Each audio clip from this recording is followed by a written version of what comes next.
Li'annal mahabbah la yaqbalul itsnaidiyah. Karena yang namanya cinta itu tidak menerima dua. Satu atau dua. Pilih. Loh. Ya.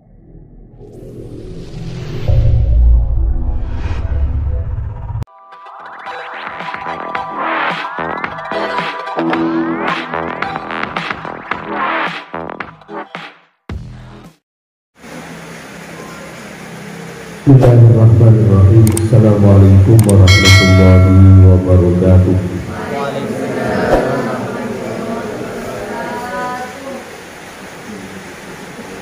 Alhamdulillah, assalatu wassalamu ala sayyidina Rasulillah wa ala alihi wa sahbihi wa mawalah.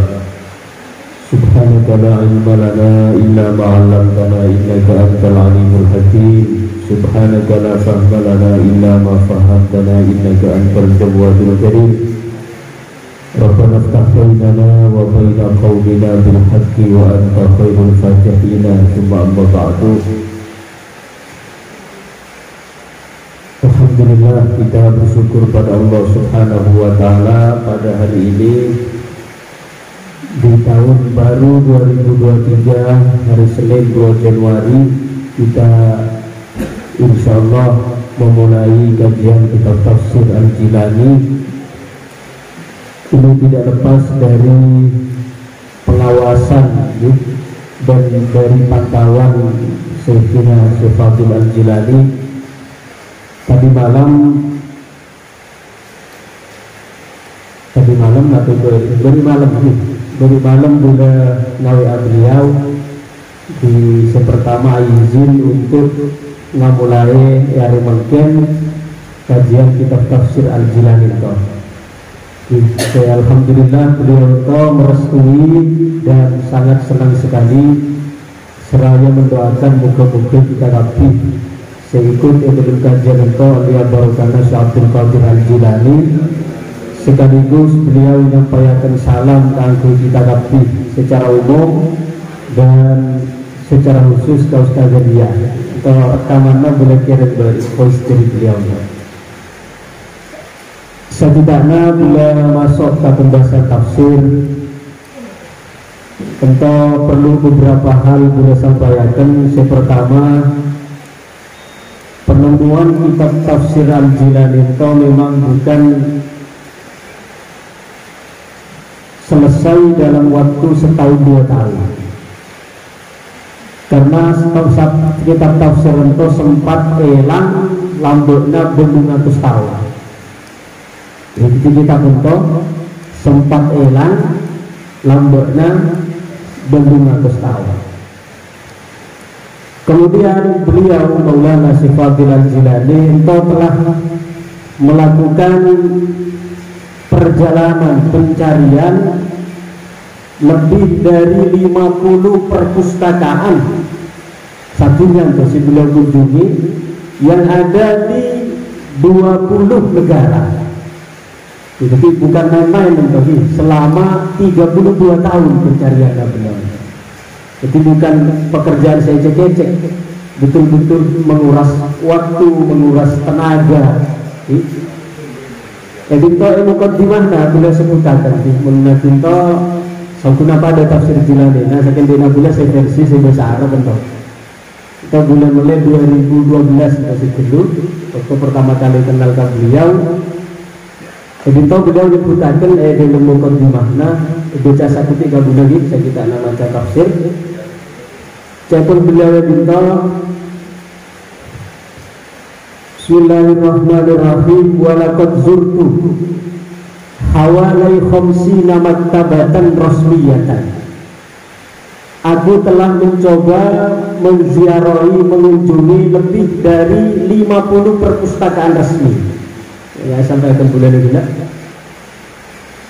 Wa asyarati minal makatibil khassah, dan puluhan perpustakaan tak resmi. Jadi si perpustakaan resmi itu si skala internasional beliau mengunjungi 50 perpustakaan.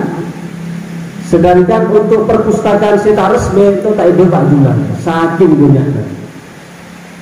Fi akthar min 20 daulah, yang mana perpustakaan itu aku kunjungi di lebih dari 20 negara. Wa qad takarraratiz ziyaratu ila ba'di hadhil bilad akthar min 20 marrah. Kita boleh uniknya beliau. Setiap negara saya kunjungi, atau setidaknya paling sakuti 20 kali kunjungan. Jadi misalnya 20 negara, 20 negara yang beliau kunjungi, sekali kunjungan satu perpustakaan itu tak kurang dari 20 kali kunjungan. Berarti kalau 20 kali 20 berapa? 400 kali kunjungan untuk menyatukan kitab tafsir yang ada di tangan kita ini.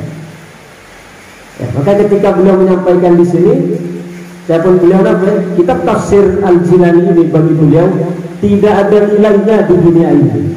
Ya, karena beliau yang tahu betul tentang perjuangan bagaimana mengkaji, mentelaah, bahkan mulai dari langkah pertama mendapatkan makhtutat, mendapatkan nuskhah atau naskah-naskah otentiknya. Kemudian kata beliau, editor beliau menceritakan satu pengalaman wa minal ajib di antara sekian kunjungan beliau. Wa minal ajibi indama zahabtu ilal Vatikan, di antara yang menakjubkan pada saat saya mengunjungi Vatikan, apa itu Vatikan? Roma, Italia. Mak bisa kitab entoh, kitab ini justru beliau diantaranya ditemukan di perpustakaan Vatikan yang notabene adalah bukan negara muslim. Itu ini kan suatu yang menarik untuk kita kaji, ada apa? Ya.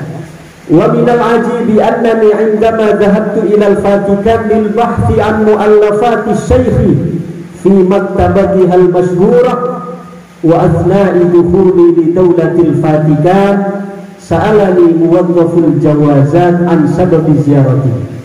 Pada saat beliau berkunjung ke Vatikan untuk mencari tulisan-tulisan Syekh Abdul Qadir Al-Jilani di perpustakaan yang masyhur di sana, pada saat beliau datang di bandara, ya, beliau ditanya oleh petugas imigrasi. Beliau ditanya oleh petugas imigrasi. Apa yang ditanyakan? An sababi ziyarati. Petugas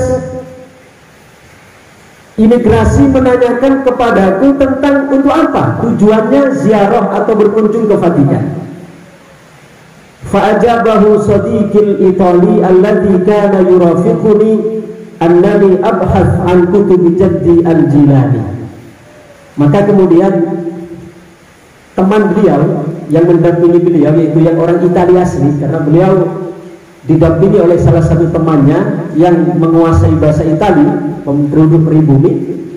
Dikatakan oleh temannya bahwa beliau datang untuk mencari kitab-kitab datuk beliau, yaitu Syekh Abdul Qadir Al-Jilani. Apa respon dari pegawai tadi, pegawai ya bandara atau pegawai imigrasi? Faqamal muwadzafu ihtiraman. Seketika pegawai imigrasi itu berdiri menaruh hormat kepada beliau ketika mendengar nama Syekh Abdul Qadir Al-Jilani. Kemudian mengatakan wa qala na'am na'am filusuful Islam. Sampai petugas imigrasi paham, mengerti betul kalau Syekh Abdul Qadir Al-Jilani itu adalah seorang filosof muslim, padahal notabene adalah bukan negara Islam. Wa ba'da dukhuliha lil maktabati wajadtu maktuban fil faharis wa ba'dil kutubi bil lughatil italiyah. Bahkan ketika Syekh Fadil masuk ke dalam perpustakaan, beliau mendapatkan wajadtu maktuban fil faharis.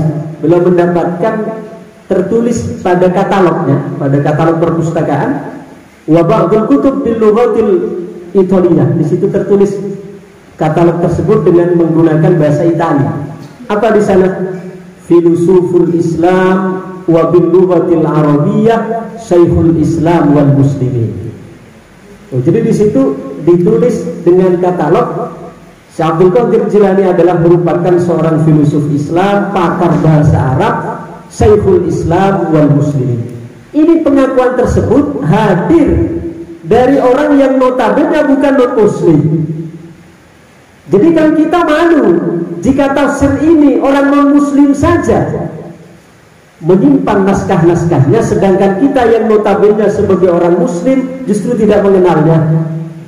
Makanya sejak Syekh Fadil pertama kali ke Indonesia, ini beliau rihlah da'wiyah ke pondok-pondok pesantren, mulai dari Buntat, kemudian ke mana, di Bogor, di Banten, keliling pondok beliau untuk apa? Memperkenalkan kitab ini. Dan alhamdulillah sekarang pondok-pondok sudah mulai mengkaji ya kitab Tafsir Al-Jilani. Kalau selama ini kan yang masyhur adalah Tafsir Al-Jalalain ya, yang nyaris menjadi kurikulum wajib di setiap pondok pesantren. Tapi ini Syekh Abdul Qadir Al-Jilani melalui cucunya yaitu Syekh Fadil Al-Jilani, beliau ingin memperkenalkan kepada dunia tafsir baru yang memiliki corak penafsiran sufi, yaitu Tafsir Al-Jilani. Kemudian poin yang kedua sebelum kita masuk kepada tafsir, yang perlu kita ketahui selanjutnya adalah bahwa Tafsir Al-Jilani ini sebenarnya namanya memang bukan Tafsir Al-Jilani. Ini yang harus kita pahami. Penisbahan atau penamaan Tafsir Al-Jilani ini adalah pemberian dari Maulana. Jadi Syekh Fadil yang dengan yakin beliau menuliskan nama itu langsung dinisbahkan kepada Syekh Abdul Qadir Al-Jilani dengan nama Tafsir Al-Jilani. Sedangkan nama aslinya nama asli kitab tafsir ini adalah Al-Fawatihul Ilahiyah wal Mafatihul Ghaibiyah. Ini nama aslinya. Jadi ketika beliau masuk ke perpustakaan di Vatikan dalam bentuk manuskrip, entah di situ apa ada enggak maktubnya, tulisan tangannya. Kalau di bahasa Arab ada. Ini tulisan tangan yang beliau temukan. Fotokopinya. Dilampirkan? Enggak. Di bagian awal. Foto dari manuskrip asli. Ya, ini beliau lampirkan di sini. Beberapa lembar dari tulisan tangan kitab Tafsir Al-Jilani ini. Ya. Jadi ketika beliau menemukan ini, namanya bukan Tafsir Al-Jilani memang, tapi namanya adalah Al-Fawatihul, ya, apa tadi? Al-Fawatihul Ilahiyah wal Mafatihul Ghaibiyah al-Muwaddihah lil Kalamil Qur'aniyah wal Hukmil Furqaniyah. Ini nama aslinya. Tapi ketika ditahqiq oleh beliau, oleh Syekh Abdul Qadir, oleh Syekh Fadil Al-Jilani, karena beliau merasa bangga bahwa kakek beliau ini menulis di bidang tafsir, maka beliau judulnya, ya, buku ini diganti dengan Tafsir Al-Jilani. Jadi langsung dinisbahkan kepada Syekh Abdul Qadir Al-Jilani. Jadi kalau ditanya apa nama asli tafsir ini, tafsirnya namanya Al-Fawatihul Ilahiyah wal Fawatihul Ghaibiyah al-Muwaddihah lil Kalamil Qur'aniyah wal Hikamil Furqaniyah. Panjang. Ini nama asli dari Tafsir Al-Jilani. Kemudian poin yang ketiga, ya. Jadi kita sebelum masuk ke tafsir ada beberapa yang harus kita kenali terlebih dahulu. Poin yang ketiga, di dalam kitab tafsir ini, seperti yang disampaikan oleh beliau ketika, ya, di acara di sini, beliau menyampaikan ini bukan melulu semata berbicara tafsir. Tapi Syekh Abdul Qadir Al-Jilani di dalamnya beliau membahas 13 disiplin ilmu. Jadi dalam tafsir itu beliau menjelaskan 13 macam disiplin ilmu. Ya, walaupun beliau ketika misalnya berbicara ilmu qiraah, beliau tidak menyebutkan beliau iltizam kepada satu qiraah tertentu, misalnya qiraah Hafs, Asim, ya. Tapi beliau juga menyampaikan di dalamnya beberapa qiraah ya walaupun tidak beliau sebutkan dengan nisbahnya ini qiraah siapa, tapi sekali-kali ya beliau senantiasa menyebutkan wujuhul qiraah di dalam tafsir ini. Kemudian yang terakhir sebelum kita masuk ke pembahasan tafsir, kitab tafsir Al-Jilani ini adalah seperti yang disebutkan merupakan kitab tafsir yang bercorak isyari.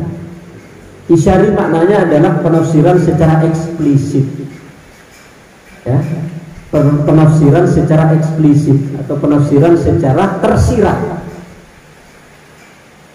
Oleh karena itu saya sampaikan di awal, ketika kita mengikuti kajian ini maka hendaklah kita jangan hanya semata menggunakan akal, karena kalau hanya semata menggunakan akal kita akan kandas. Oleh sebab itu seandainya beliau tidak memberi izin saya itu baca, saya tidak akan berani untuk baca, karena ini pembahasannya, kajiannya ini termasuk bahasa-bahasa kelas berat, kelas tinggi ya, tapi karena seperti yang disampaikan oleh Kiai Ali Syabana yang mendampingi beliau setelah Maulana masuk kamar, kami bertiga ngopi dengan beliau di rumah gitu sampai jam 1:30 ya, ngobrol-ngobrol ya, termasuk diantaranya beliau membaca di mana? Di Cirebon. Itu kata beliau, saya awalnya juga kalau melihat tidak serasa sih tidak paham, tapi kalau sudah diizinkan Allah baca saja. Nanti madadnya ya, pertolongannya adalah sirnya terdapat pada izin tersebut. Maka disebutkan apa? Al-ma'mun, al-ma'dzun, ma'mun. Orang yang diizini adalah orang yang diberi keamanan. Artinya kita dalam setiap tindakan setidaknya entah mau baca buku, entah mau ngajar, tetap harus atas izin guru. Apalagi ini adalah merupakan tulisan seorang guru besar, yaitu Sultanul Auliya Syekh Abdul Qadir Al-Jilani radhiyallahu anhu wa ardhah. Jadi sekali lagi saya tekankan, tolong ketika kita ngaji kitab tafsir Al-Jilani ini, kita hadir, ikutkan hati kita. Ya, jangan hanya kita pahami dengan akal, karena itu akan kandas, tapi kita sertakan hati. Satu kali, dua kali tidak paham, tidak apa-apa, tapi nanti dengan kita menyertakan hati di dalamnya, insya Allah lambat laun kita akan diberikan pemahaman oleh Allah Subhanahu wa Ta'ala, karena Allah yang memberikan futuh, Allah yang memberikan pemahaman. Baik, bismillahirrahmanirrahim. Kita masuk kepada surat Al-Fatihah, pendahuluannya. Jadi kita jangan orientasinya kapan hatamnya ini Ustaz. Ya, ini kan ada 6 jilid ya. Jadi kita niatnya di sini bukan untuk hatam, tapi niatnya kita adalah ngaji. Perkara hatam dah hatam ini urusan Allah. Ya, imma kita bisa hatam atau umur kita yang hatam duluan. Ya, karena ini adalah tafsir 6 jilid yang luar biasa. Baik, bismillahirrahmanirrahim. Fatihatu suratil Fatihah. Pembukaan surat Fatihah. Pendahuluannya, la yakhfa 'ala man ayqadhahu Allah ta'ala subhanahu min manamil ghaflati wa nu'asin nisyan annal awalima wa ma fiha innama hiya min atharil awsafil mutarattabati 'ala al-asma'idz dzatiyatil ilahiyyah. Tidak diragukan, tidak samar atas orang-orang yang dibangunkan oleh Allah dari tidur ghaflah. Jadi beliau di sini Syekh Abdul Qadir Al-Jilani penuh dengan makna-makna isyarat. Jadi ghaflah, lalai, di sini beliau bahasakan menggunakan apa? Manam.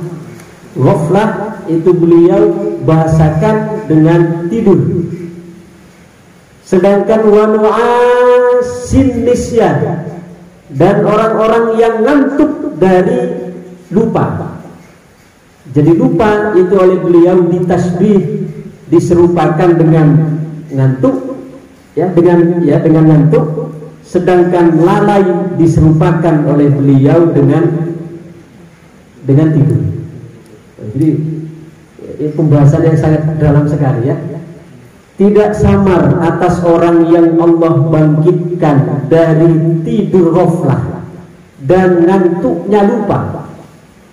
Artinya ghaflah ini lalai dari Allah Subhanahu wa taala.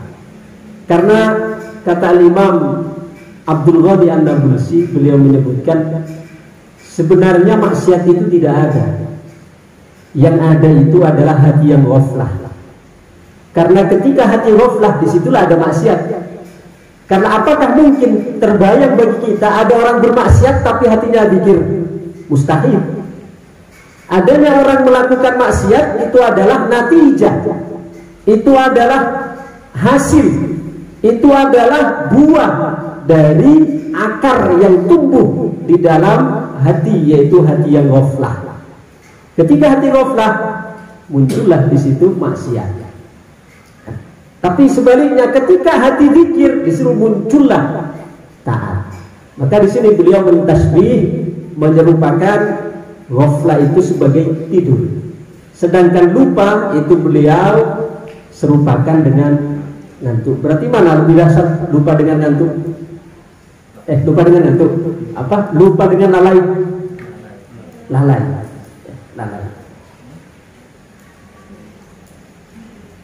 Tidak sama apa tadi?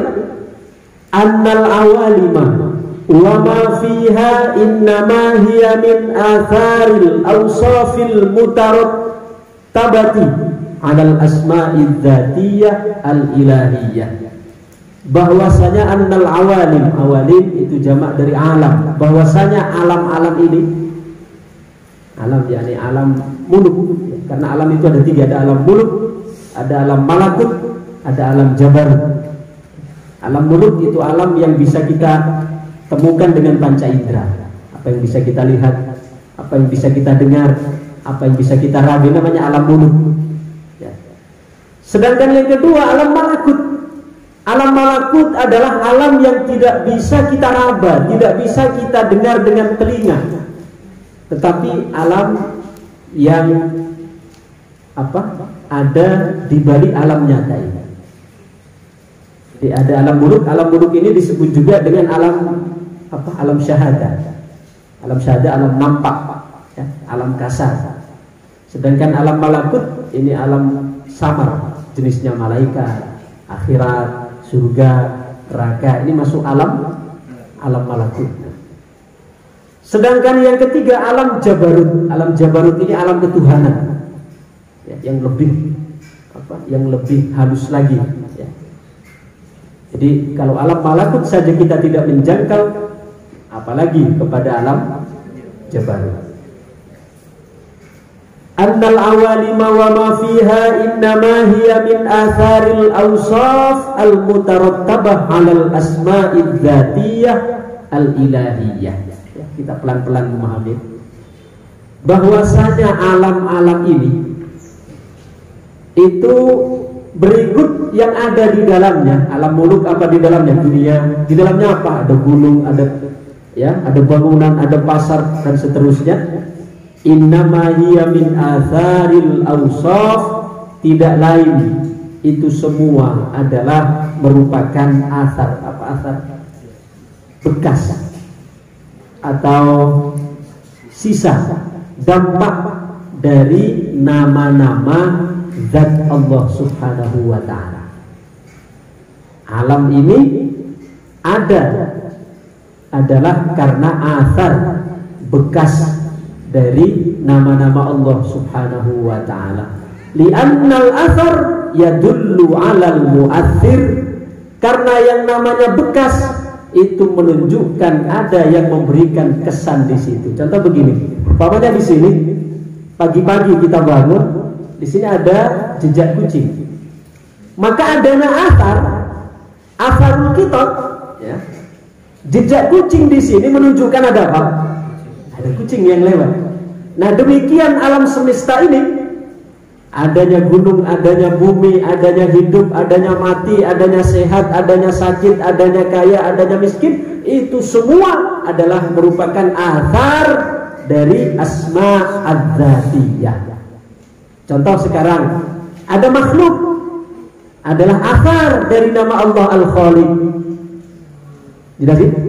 Kemudian ada orang yang bisa memberikan manfaat bagi orang lain, itu asar dari nama Allah An-Nafi' yang memberi manfaat.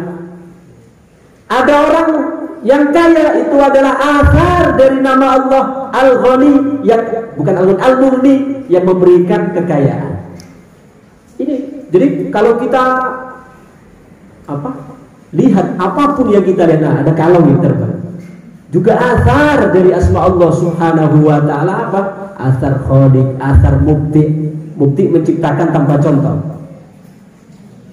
Jadi apapun yang kita lihat, apapun yang kita dengar, apapun yang kita saksikan, semuanya itu tidak lepas dari asar anil asma al-dzatiyah. Tidak lain adalah kesan dari nama zat Allah Subhanahu wa ta'ala.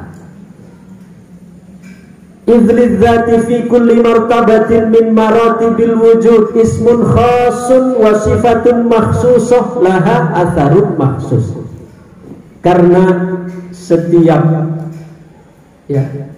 setiap tingkatan dari nama-nama Allah, walillahil asmaul husna fad'uhu biha, itu setiap nama yang Allah punyai, yang Allah miliki, itu memiliki kekhususan masing-masing. Nama Allah Al-Khaliq beda kekhususannya dengan nama Allah Al-Mubti'. Walaupun sekilas Al-Khaliq dengan Al-Mubti' sekilas maknanya sama. Al-Khaliq menciptakan, Al-Bari juga menciptakan, Al-Mubti' juga menciptakan. Tapi walaupun maknanya sama-sama menciptakan, mengadakan, beda, spesifikasinya beda. Sama seperti Rahman, Rahim. Walaupun sekilas adalah sama-sama Maha Pengasih, Maha Pemurah, tapi di situ ada spesifikasi yang lebih khusus lagi. Yang setiap alam semesta ini tidak lepas dari nama-nama Allah tersebut. Makanya Rasul menyampaikan takhallaku bi akhlaqillah. Ya, takhallaku bi akhlaqillah. Berakhlaklah kamu dengan akhlak Allah. Apa akhlak Allah? Dalam Asmaul Husna itu. Tapi Asmaul Husna itu ada dibagi menjadi dua nama. Ada nama yang kembali kepada sifat jamal namanya. Kemudian ada nama yang kembali kepada sifat jalal. Sifat jamal contohnya apa? Sifat-sifat yang indah. Contoh Rahman, Rahim, Afu, Rauf, Latif, Sobur, ya, Ghafur. Ini adalah nama-nama Allah dari sifat jamal. Sedangkan juga ada nama-nama Allah dari sifat jalal. Contoh apa? Jabbar, yang maha memaksa. Muntakim, maha menyiksa. Qahar, maha memaksa, ya. Dan seterusnya. Ini namanya sifat nama-nama Allah yang masuk kategori sifat jalal.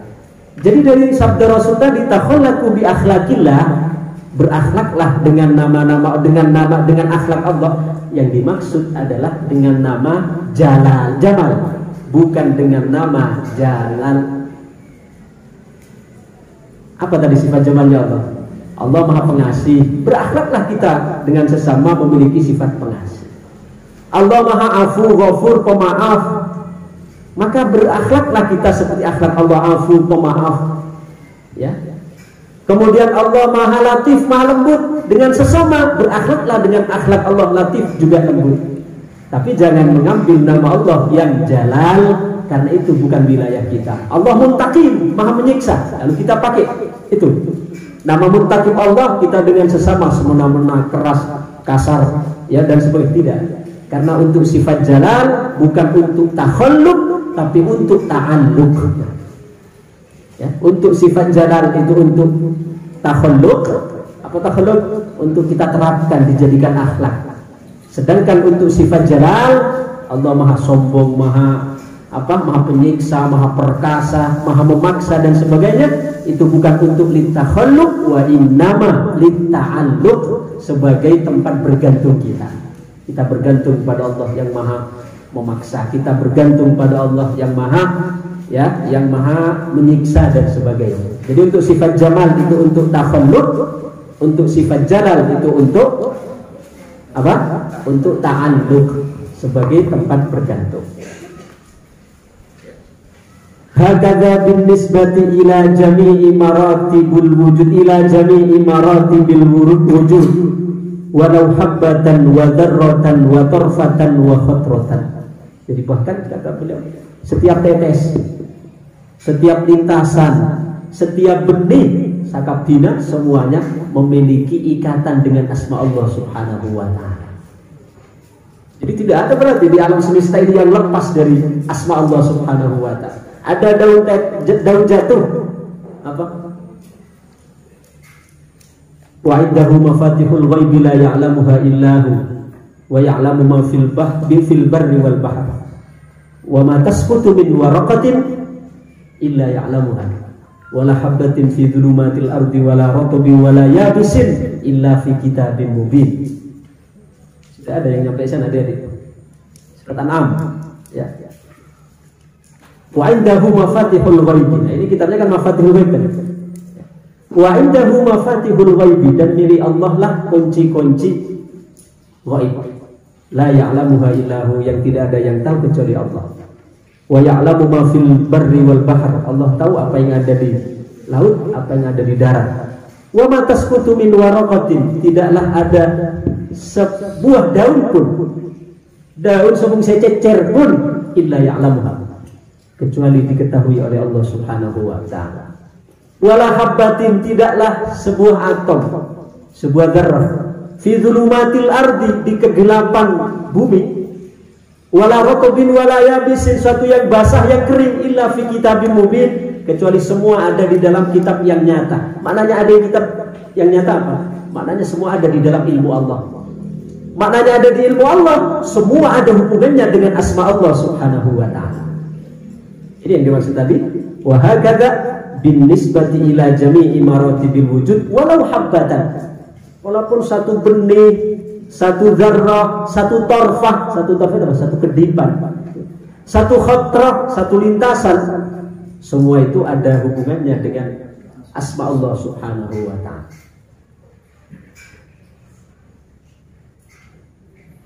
Karena alam semesta ini adalah merupakan asar dari ciptaan Allah Subhanahu wa taala. Maka Imam siapa? Imam Sayyidah Nafisah. Sayyidah Nafisah itu adalah masuk dari guru Imam Syafi'i radhiyallahu anhu. Imam Syafi'i, beliau di antara gurunya perempuan, namanya Sayyidah Nafisah, salah satu ahli baitin nubuwah dari keturunan Sayyidina Hasan. Itu beliau juga ada di Mesir. Bahkan Imam Syafi'i diceritakan beliau akan menderita penyakit ambyah. Imam Syafi'i beberapa kali ketika beliau sakit itu selalu mengutus santrinya untuk datang kepada Sayyidah Nafisah untuk memberikan air supaya didoakan. Ketika pertama datang didoakan oleh Sayyidah Nafisah, biidznillah sembuh. Beberapa bulan kemudian sakit lagi, ngutus lagi santrinya untuk minta air kepada Sayyidah Nafisah, didoakan lagi. Ketika ketiga kalinya datang lagi, apa kata Sayyidah Nafisah? Sudah sampaikan kepada Syafi'i, Allah sudah rindu untuk bertemu dengannya. Akhirnya di bulan itu juga Imam Syafi'i wafat. Dan beliau berpesan, berwasiat supaya nanti yang mensolatkan jenazah saya diantaranya adalah Sayyidah Nafisah radhiyallahu anha. Nah, Sayyidah Nafisah ini perempuan, gurunya Imam Syafi'i. Suatu ketika Imam Syafi'i datang kepada Sayyidah Nafisah mengatakan, wahai guru, saya menemukan ada 100 bukti keberadaan Allah. Saya menemukan 100 bukti keberadaan Allah. Karena Imam Syafi'i kan seorang peneliti kan. Akhirnya apa? Sayyidah Nafisah bukan malah bangga, bukan malah memuji, Masya Allah hebat sekali kamu Syafi'i menemukan, tapi Sayyidah Nafisah malah menangis. Sehingga Imam Syafi'i bertanya, wahai guru, mengapa engkau justru menangis ketika aku mengatakan bahwa aku ada 1000 bukti, menemukan 1000 bukti akan adanya Allah? Apa kata Sayyidah Nafisah? Ya Syafi'i, apakah di dalam hatimu terdapat 100 keraguan-raguan sehingga engkau membutuhkan 100 bukti? Maka lantas Imam Syafi'i juga ikut menangis. Oh iya, ternyata saya kalau masih mencari bukti, maknanya saya kan masih ada saya butuh 100 bukti, maknanya saya ada 100 keraguan-raguan. Maka di sini para ulama membagi bahwa kalau Sayyidah Nafisah masuk di dalam ahli istibsar, ya. Sedangkan terbalik, Imam Syafi'i masuk ahli istibsar, sedangkan Sayyidah Nafisah masuk ahli i'tibar. Ulangi terbalik. Yang Imam Syafi'i ahli i'tibar, yang Sayyidah Nafisah ahli istibsar. Apa bedanya? Kalau ahli i'tibar perlu untuk meyakinkan adanya sesuatu, perlu ada bukti. Itu namanya ahli i'tibar. Seperti tadi, adanya jejak menandakan adanya, kalau jejak kucing, adanya kucing yang lewat. Sedangkan kalau ahli istibsar itu adalah bukan hanya melihat dengan pandangan mata. Kalau kita kan begini kan, kalau ada jejak itu menunjukkan ada yang berjalan di situ. Ini ahli i'tibar, ini ibarat Imam Syafi'i tadi. Sedangkan golongan yang kedua, ahli istibsar, itu enggak. Justru adanya orang ini yang kemudian menjadikan adanya jejak. Kalau yang pertama tadi Imam Syafi'i melihat dari bawah ke atas. Sedangkan kalau yang Sayyidah Nafisah melihatnya dari atas ke bawah.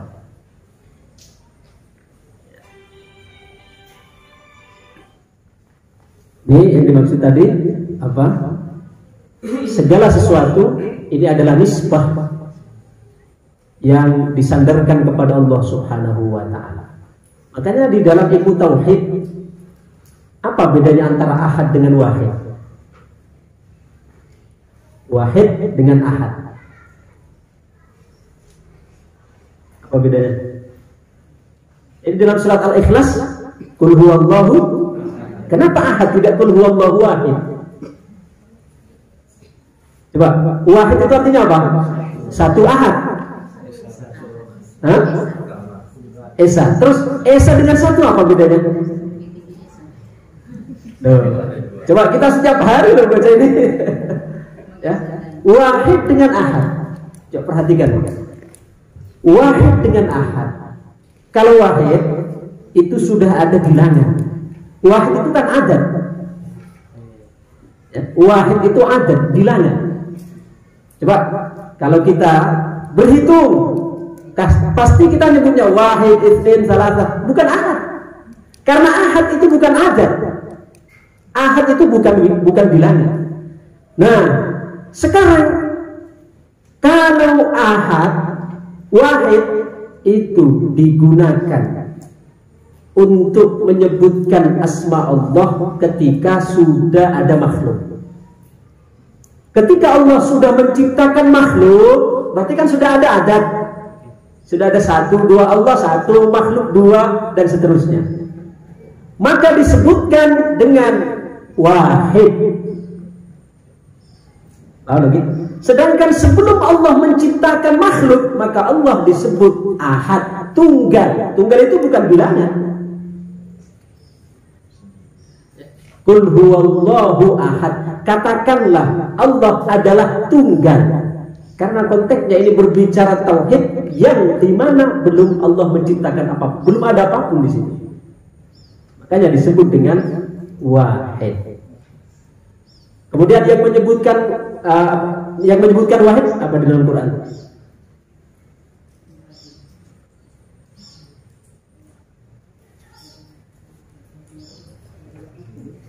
La ilaha illallah wahdahu la syarika. Allah yang tidak ada Tuhan kecuali Dia. La syarikalah, tidak ada sekutu baginya. Maknanya kan sudah ada makhluk. Ketika Allah sudah menciptakan, maka di situ berarti ada bilangan kan? Ada 1, 2, 3 dan seterusnya. Maka disebut wahid. Tapi ketika Allah belum menciptakan, sebelum Allah menciptakan hanya Allah sendiri, maka Allah disebut ahad. Maka kul huwallahu ahad, bukan kul huwallahu wahid. Nah, kita ini sebenarnya makhluk tidak lain adalah nisbah adadiyah. Kita ini makhluk adalah nisbah adadiyah. Apa nisbah adadiyah? nisbahnya kita adalah nisbah bilangan. Karena sebenarnya bilangan itu, ya, bilangan, kalau kita bicara bilangan, yang hakiki itu hanya satu. Adapun 2, 3, 4, 5 dan seterusnya itu adalah merupakan hasil penjumlahan dari satu. 1 2 kali 2, 1 3 kali 3 dan seterusnya. Maknanya apa? Sebagaimana 2, 3, 4, 5 dan seterusnya tidak akan ada tanpa satu, demikian juga kita sebagai makhluk tidak akan pernah ada tanpa wahid Allah Subhanahu wa ta'ala.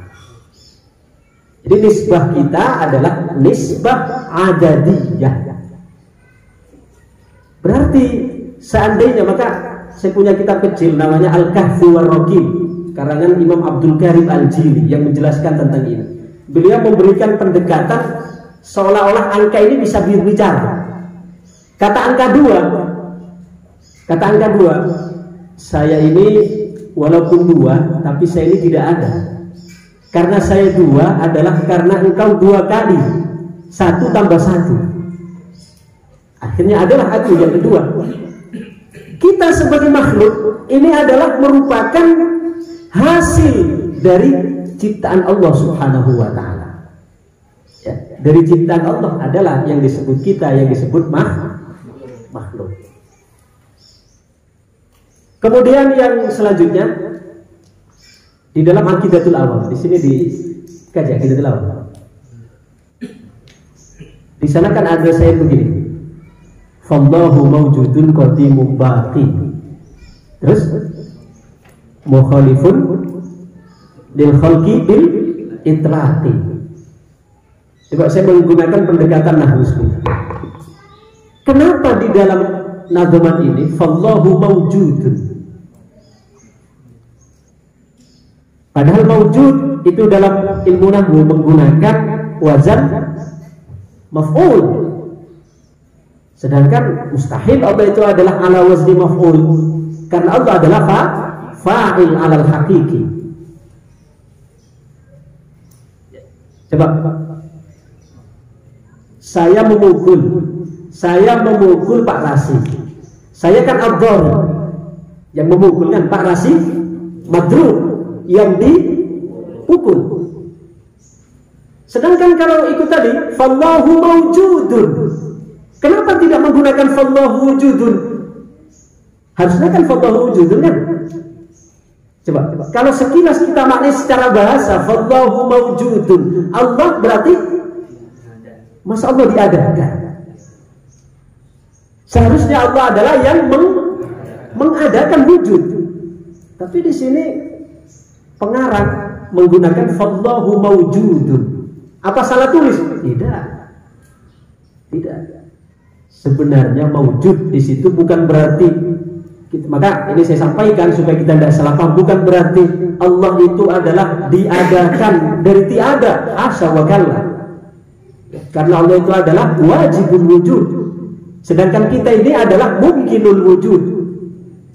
Maka mawjud di situ maknanya adalah ay musyirun biwujudih, yaitu Allah yang keberadaannya itu dirasakan. Itu maknanya. Jadi bukan Allah mawjud, Allah diadakan, bukan. Allah tidak pernah tidak ada, mana akan kita adakan. Kita yang perlu diadakan, Allah itu mengadakan. Jadi maknanya fallahu mawjudun qadimun baqi, maknanya adalah ay Allahu musyirun biwujudih. Allah itu keberadaannya kita rasakan, kita adakan, kita hadirkan.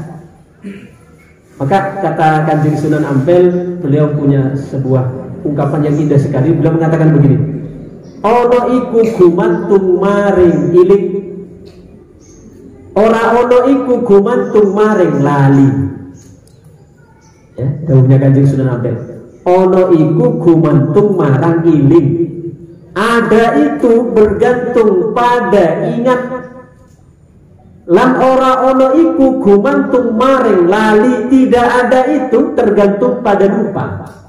Maknanya sekarang ketika kita lupa Allah, kan seolah-olah kita di situ menafikan keberadaan Allah Subhanahu wa ta'ala. Makanya tauhid yang diajarkan oleh Syekh Abdul Qadir Al-Jilani ini adalah sebenarnya bukan hanya sebatas tauhid mutakallimin. Karena tauhid itu ada tauhid mutakallimin, ini berbicara dalil ini, wilayah ulama nih. Allah wujud apa dalilnya? Ini Qur'annya ini. Tapi tauhid yang diajarkan oleh orang-orang sufi itu di samping tauhid berbicara dalil, tapi sekaligus tauhidnya namanya tauhid dzauqi. Tauhidnya namanya tauhid irfani, yaitu bagaimana ketika kita belajar tauhid itu bukan hanya kita fasih dalil. Betapa banyak sekarang kita mungkin, saya yakin semua hafal sifat 20 dengan dalilnya. Allah ada. Tapi sekarang apakah berapa banyak di antara kita yang betul-betul menyadari keberadaan Allah sehingga kita takut untuk bermaksiat kepadanya, selalu merasa diawasi dia. Ini maknanya al-musyirun biwujudi. Para ulama banyak yang hafal dalil, tapi tidak semua yang hafal dalil lantas merasakan betul kehadiran Allah di dalam hatinya. Ini yang dimaksud ya, fallahu mawjudun qadimun baqi. Tidak terlalu berat ya bahasanya, lumayan. Kita pelan-pelan. Tapi sekali lagi ya, di dalam pembahasan ini kita sedikit akal ini sedikit disisihkan. Akal gunakan 30%, 70%-nya itu adalah hati. Kalau tidak paham sudah kita bawa pulang saja dulu, nanti hadir lagi. Insya Allah nanti dengan berjalannya waktu Allah akan memberikan futuh kepada kita insya Allah. Gimana lagi? Dan itu tidak masuk ke alhamdulillah kan toh. Buru pendahuluan. Apa namanya kita itu adalah wujudnya kita nisbah adadiyah. Nah, maka itu beliau mengatakan wal mutarattabah al mu'abbarah anha bil ahadiyatil ghair, yaitu dengan tingkatan yang diungkapkan dengan ahadiyah. Apa ahadiyah? Yaitu martabah di mana sebelum Allah menciptakan makhluk, maka Allah disebut dengan ahad. Maka martabatnya disebut martabat ahadiyah.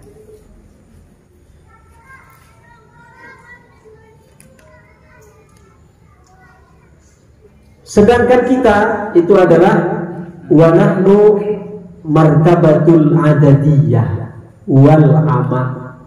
Kita ini adalah martabatnya martabat adadi, bilangan 2, 3, 4, 5 dan seterusnya. Wa ba'da dzalika yasiruna fihi la budda wa ilaihi ila ay yastaghriqu fayatahayyaru wa ila ay yafnu. Ketika seseorang sudah faham di situ, sudah mendalami tauhid ini, maka dia akan tenggelam di dalamnya. Tenggelam di dalam lautan tauhid. Ketika orang sudah tenggelam di dalam lautan tauhid, maka dia kehidupannya akan hidup dengan Allah Subhanahu wa taala. Maknanya hidup dengan Allah apa? Dia orientasi kehidupannya adalah orientasi Allah Subhanahu wa taala. Sehingga tidak terpengaruh dengan kanan kiri. Dicaci tidak marah, dipuji tidak kembang. Kenapa? Hidupnya adalah dengan Allah. Jadi orang ketika sudah bisa demikian, itu menunjukkan karena tauhidnya sudah betul-betul matang, yaitu sudah paham tentang tauhid dzauqi yang saya sampaikan tadi. La ilaha illahu, karena tiada Tuhan selain Dia. Kullu syai'in halikun illa wajhah. Setiap sesuatu itu akan binasa kecuali zat Allah. Maka la ilaha illallah itu maknanya adalah tiada Tuhan yang hak disembah. Kadang ada yang memaknai tiada Tuhan yang wajib disembah, kan sering kita dengar. Tiada Tuhan yang wajib disembah. Ini bukan wilayah hukum. Kalau ada Tuhan yang wajib disembah, maknanya ada Tuhan yang sunnah disembah. Ada yang makruh disembah. Jadi bukan yang wajib disembah, karena wajib itu wilayah hukum fikih. Ya. Jadi la ilaha illahu, la ilaha illallah itu maknanya la ma'buda bihaqqin illallah. Tidak ada yang berhak disembah, yang hak untuk disembah kecuali Allah. Kullu syai'in halikun illa wajah. Segala sesuatu akan binasa kecuali zat Allah. Maknanya refleksinya apa ketika orang faham ini? Kalau segala sesuatu akan binasa kecuali zat Allah, mengapa saya harus pusing dengan omongan orang lain? Orang lain pun akan binasa. Kenapa saya harus pusing dengan cacian orang lain? Orang pun akan binasa. Sehingga orientasinya Allah, Allah, Allah. Karena orientasi la ilaha illahu kullu syai'in halikun illa wajah. Summa lamma aradallahu subhanahu wa ta'ala irsada ibadihi ila tilkal martabah. Ketika Allah menghendaki untuk membimbing hamba-hambanya untuk sampai ke sana, kata Syekh Abdul Qadir Al-Jilani, liyataqarrabu ilaiha, untuk supaya dapat dekat kepada tingkatan ini, wa yatawajjahu nahwaha, dan mengarah kepada kedudukan ini, hatta yantahi tawajjuhuhum wa taqarrubuhum ilal iski, sehingga mereka sampai kepada tataran rindu. Hadir rasa itu, rasa rindu kepada Allah, wal mahabbah, dan cinta, ya, al muaddiyah ila isqatil idhafah al musyrah bil kathrah wal ithnainiyah. Karena ketika sudah hadir cinta, sudah hadir rindu, maka di situ akan gugurlah sandaran-sandaran ada penduaan di sana. Li'annal mahabbah la yaqbalul ithnainiyah. Karena yang namanya cinta itu tidak menerima dua, satu atau dua, pilih. Loh. Ya. Jadi al-mahabbah la taqbalul ithnainiyah. Cinta itu tidak menerima dua, tidak mau untuk didua. Tidak mau. Itu sebabnya mengapa Rasul menyebutkan innallaha ta'ala ghayur. Allah subhanahu wa ta'ala itu sangat pencemburu. Maka terkadang harus kita pahami ini. Terkadang kenapa kita oleh Allah subhanahu wa ta'ala dibuat sedih, dibuat susah dan sebagainya. Itu kata Syekh Abdul Qadir Al-Jilani, terkadang ketika Allah memberikan masalah di dalam kehidupanmu, kesedihan, kegundahan dan sebagainya, itu adalah bahasa rindunya Allah kepadamu, bahasa cemburunya Allah kepadamu yang gagal untuk engkau respon. Karena Allah cemburu, Allah buat sakit hati. Karena Allah cemburu, Allah buat kita susah, supaya kita kembali ke Allah, gitu loh maksudnya. Li'annal mahabbah la taqbalul ithnainiyah. Ini kalau disampaikan ke istri Mas Malik, tambah dipijat sampai kok tidak masalah. Li'annal mahabbah la taqbalul ithnainiyah. Wa ba'da dzalika, anggap kita ngaji ini, anggap asik seperti itu. Sebagaimana asiknya, bagaimana kita menemukan bahasa-bahasa cinta dengan sesama. Bahasa cinta dengan Allah lebih asik lagi sebenarnya. Oleh kemarin saya nulis story, ya. Bagi seorang pecinta, setiap hari itu adalah hari yang baru. Karena apa? Setiap hari itu akan menemukan rasa yang terus baru. Sedangkan di luar sana, yakni bagi orang-orang yang tidak memiliki cinta, tidak ada namanya hari baru. Yang ada adalah hari yang berulang-ulang itu saja. Ya, Senin, Selasa, Rabu, Kamis, Jumat, Sabtu, Ahad, Senin, Selasa muter. Tapi bagi seorang pecinta tidak. Walaupun sekarang Senin sama dengan Senin yang dulu, tapi citra rasa Senin yang ini beda dengan Senin yang dulu. Terus diupdate. Dia adalah bahasa cinta, ya. Kalau kita bahas ini tidak mau pulang ini. Dilanjutkan bahasa cinta, ya. Wa ba'da dzalika khalusah. Ya, kita tinggal 3 baris, selesaikan sekalian. Wa ba'da dzalika khalusah niyatuhum. Sehingga dengan demikian maka akan menjadi murnilah niat mereka. Masih tak murni adalah orientasi untuk Allah. Wa ba'da dzalika khalusah niyatuhum wa sahha talabuhum lil fana'i fi, dan permohonan mereka tidak ada yang lain adalah bagaimana dapat lebur di dalam kehendak Allah subhanahu wa ta'ala. Maka Abdul Qadir Al-Jilani, beliau pernah mendapatkan pelajaran berharga dari seorang budak. Beliau pernah oleh pelajaran ngaji ke seorang budak. Situmbak beliau datang ke suk, ke pasar yang menjual budak. Kemudian beliau bertanya, Ya. Ada enggak di sini budak yang terbaik yang kamu jual? Sama penjualnya diperlihatkan, ini saya ada sekitar 60-an.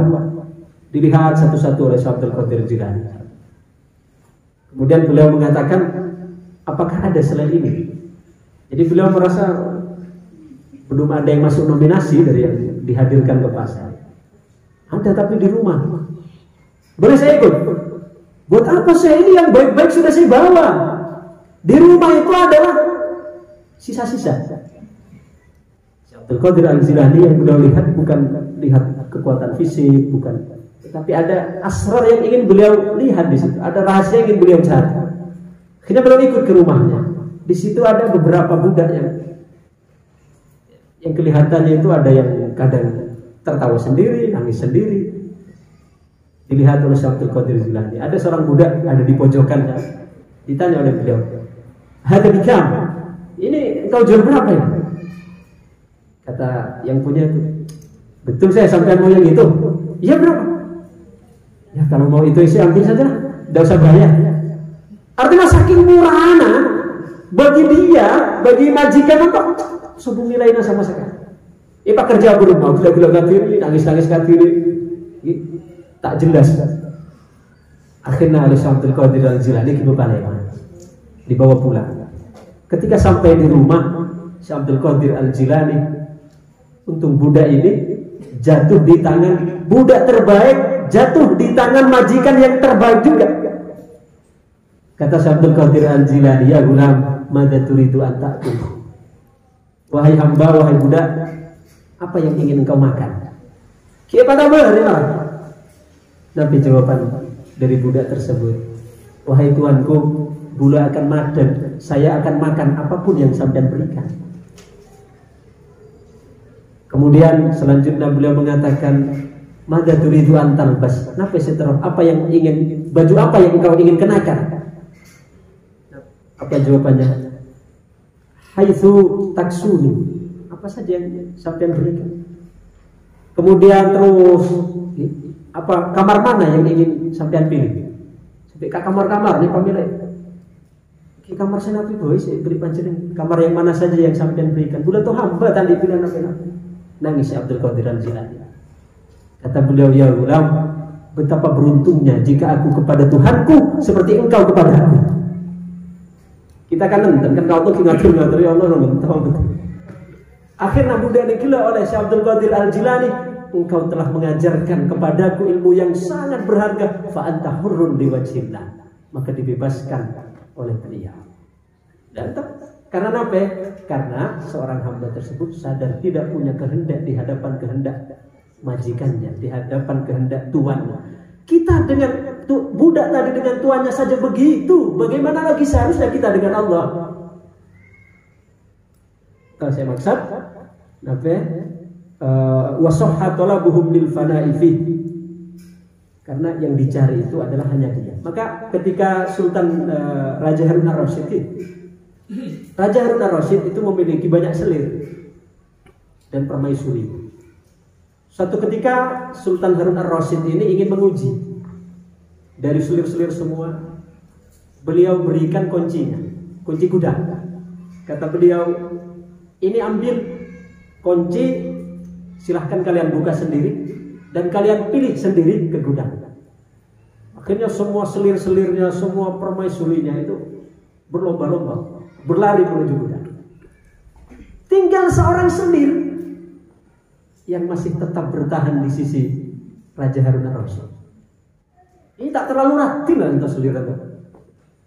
Sehingga Raja Harun Ar-Rasyid kemudian bertanya, "Wahai selirku, kenapa engkau tidak ikut ke gudang untuk ambil bagianmu? Padahal semua selirku, permaisuriku ikut ke sana." Nah, jawabannya, "Wahai kekasihku, biarkan mereka merebut hartamu, tapi aku hanya ingin merebut hatimu." Biarkan mereka mendapatkan harta, tapi engkau bagiku lebih berharga. Coba entah. Artinya jika kita ini kiaskan bagaimana hubungan kita dengan Allah, makanya Sayyidah Rabi'atul Adawiyah mengatakan apa? "Ya Allah, jika aku beramal beribadah mengharapkan surga, berikan surga itu kepada orang-orang yang taat kepadamu.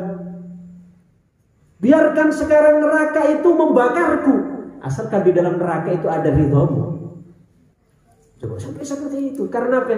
Di dalamnya yang diharapkan adalah ridho dari kekasih. Adakah seorang kekasih yang tidak ingin ridho atau tidak ingin kekasihnya itu senang? Maka di sini wasahha talabuhum lil fana'i fi nabbaha subhanahu wa ta'ala, ketika Allah ingin memberikan jalan kepada kita, bagaimana caranya untuk mendapatkan itu semua? Nabbaha subhanahu ila tariqihi, maka Allah menarik kita, memberikan jalan kepada kita, wa ta'liman, pelajaran kepada kita, fi dhimmit du'a, yang terkandung di dalam doa, wal munajat, dan di dalam munajat, mundarijat min nihayatil kathrah ila kamalil wahdah, yaitu yang dapat menggiring dari banyak tadi. Wah, kathrah to alam to kathrah namanya. Bodet cimbero sapo on pekerjaan kesibukan itu kan kathrah namanya. Digiring ilal wahdah. Artinya semua aktivitas atau kesibukan semua kan kathrah namanya, banyak kan? Digiring kepada wahdah, digiring kepada titik yang satu, yaitu Allah Subhanahu wa ta'ala. Sampai tedungna niat untuk Allah. Ya Allah, bulan niat tedung untuk supaya lagi kelar ibadah. Ya Allah, bulan niat sakabina diorientasikan kepada Allah Subhanahu wa ta'ala. Itu artinya mundarijat min nihayatil kathrah ila kamalil wahdah. Oh, Nabi masuk mungkinkah bismillahirrahmanirrahim. Amma ba'du. Kurang ba'du itu sama-sama. Kita nampakkan bismillah. Kiban kita lanjutkan insyaallah hari Rabu minggu kedua. Oke. Ada Rabu minggu kedua insyaallah. Oke, bisa paham iki? Oke, jadi intinya kita ngaji tok kibate. Insyaallah lambat-lambat kita akan diberikan pemahaman oleh Allah Subhanahu wa taala. Amin amin ya rabbal alamin. Allahumma shalli wa sallim wa barik ala sayyidina Muhammad wa ala alihi washabbihi wa barik wa sallim alhamdulillahi rabbil alamin. Alhamdulillah fi ni'ma wa yukafi mazidah ya rabbana lakal hamdu kama yanbaghi li jalali wajhik. Allahumma fa'alna bima 'allamtana wa 'allimna ma yanfa'una wa zidna ilma rabbana atina fid dunya وكنا ذنبنا وصلى الله على سيدنا محمد وعلى اله وصحبه وسلم الحمد لله رب العالمين. الفاتحة. Siratal ladzina an'amta 'alaihim ghairil maghdubi 'alaihim waladdallin. Untuk pertemuan selanjutnya bulan Nyoon selaan di kitab Aurat atau sampai jadi misalnya kita masih ada waktu, kita sempatkan untuk baca Aurat walaupun salam berdoa. Assalamualaikum warahmatullahi wabarakatuh.